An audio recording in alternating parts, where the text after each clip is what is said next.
essa geração corta com o pincel, não pinta com o pincel, usa o pincel como se fosse uma tesoura, né? E é muito acertado isso, pelo menos para mim. Mas havia uma linhagem, e eu me incluo nela, Leonilson era um deles também, que usava tinta acrílica e que seca muito rápido e cortava as figuras, ia recortando as figuras. Então, essa eu acho que foi a questão técnica para mim que mais apareceu. Sou Carlos Fiuza, nasci em Alagoas em 64, estudei 3 anos de arquitetura e, ao desistir da arquitetura, vim para o Rio, mas eu cheguei na efervescência aí dos anos 80. Comecei a pintar freneticamente, morava num apartamento em Copacabana, transformei o apartamento num ateliê, fiz um certo caos para a minha vida pessoal, mas comecei a produzir.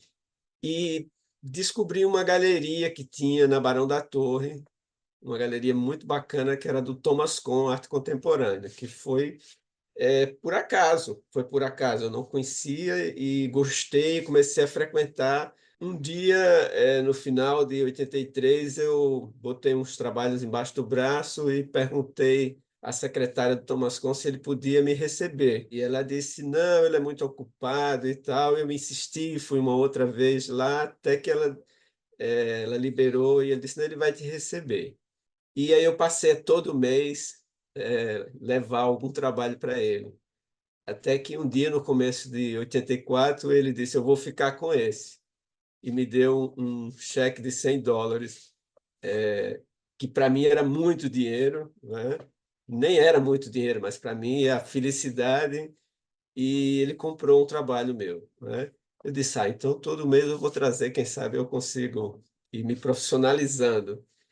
E, bom, e assim foi, ele começou a comprar alguns trabalhos meus e disse, olha, vai ter uma mostra em julho no Parque Lage. Você pega os trabalhos seus e leve lá. Tá bom, fale com o Marcos Lontra Costa, que eu não sabia quem era, né? Era o organizador e a Sandra. E lá eu cheguei com os trabalhos embaixo do braço, já próximo da exposição, e eles disseram, uma mostra que vai ter e tal. E participei daquela, foi de fato, a primeira mostra que eu participei aqui, e ela foi um marco também, porque a partir dali, ó, entre julho de, essas datas podem variar um pouco, mas entre julho de 84 e até meados de 86, é uma série imensa de exposições que a gente era chamado, mais ou menos os mesmos grupos, né? Quer dizer, as pessoas eram mais ou menos as mesmas. Enfim, essa foi uma espécie de turbilhão de exposições onde a gente tinha que aumentar a produção para poder, né, fazer coisas razoáveis e ir desenvolvendo e participando.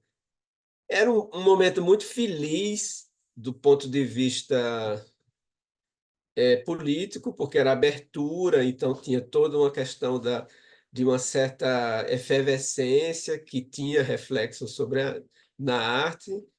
É, também um momento paradoxal, assim, porque essa felicidade e essa abertura teve um efeito grande nos costumes, mas um pouco depois, não muito tempo depois, começaram a morrer as pessoas de AIDS. Então, tinha, sobretudo, essa vontade, né, de transformar esses sentimentos em representações, porque é isso que a arte faz, de alguma maneira. Era mais expressivo que construtivo. E nisso é paradoxal, porque ou irônico, não é paradoxal, é irônico, porque, em parte, essa geração ela se confrontava com a geração construtiva.